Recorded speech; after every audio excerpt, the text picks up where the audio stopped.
Pour la dite fête, il faut être pourvu de 2 grosses charges d'épices, à savoir du gingembre blanc, de la cannelle, de la graine de paradis et du poivre.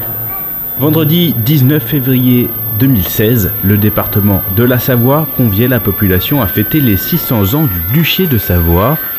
Et ce jour du 19 février 1416, où l'empereur du Saint-Empire germanique, Sigismond, est venu à Chambéry pour élever Amédée VIII, alors comte de Savoie, au rang de duc, un événement qui fera de la Savoie une des plus importantes principautés européennes. Alors un duc, eh bien, c'est un seigneur, je dirais supérieur au comte, qui a une mission particulière qui est d'administrer et de représenter l'empereur sur un territoire. C'est un honneur particulier qui lui reconnaît une supériorité sur les autres grands féodaux de l'Empire. En 1416, le duché de Savoie est à son apogée.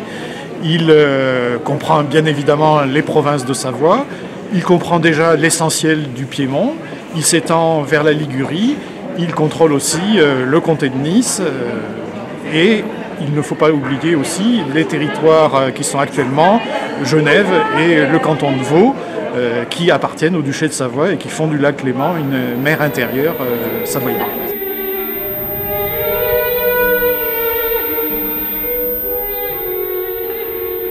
Cet anniversaire était donc une belle occasion d'ouvrir les portes du château des Ducs de Savoie et de sa Sainte-Chapelle pour découvrir quelques instruments ou boissons d'époque, pour partager un moment de convivialité autour du traditionnel gâteau de Savoie et pour lancer les nombreux rendez-vous prévus cette année dans nos 2 départements savoyards au sujet de ces 600 ans du duché de Savoie. Alors c'est effectivement pour nous l'occasion de rappeler l'histoire de notre territoire savoyard. Donc les 2 départements, Savoie et Haute-Savoie, organisent toute l'année différents événements qui auront lieu à la fois ici, c'est les premiers événements qui se déroulent au Château des Ducs. Vous avez un colloque organisé par l'Université Savoie-Mont-Blanc en lien avec l'Université de Lausanne qui s'est tenue donc hier et qui continue jusqu'à demain, donc jusqu'au 20 février, sur l'histoire médiévale de la Savoie.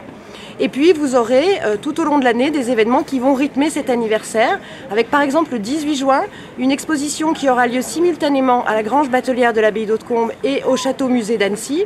Et puis le 17 septembre, à nouveau un temps fort organisé par l'Académie de Savoie, un temps musical qui aura lieu ici au Château de Chambéry. Et puis d'autres surprises qu'on vous réserve pour ponctuer toute l'année ce bel événement.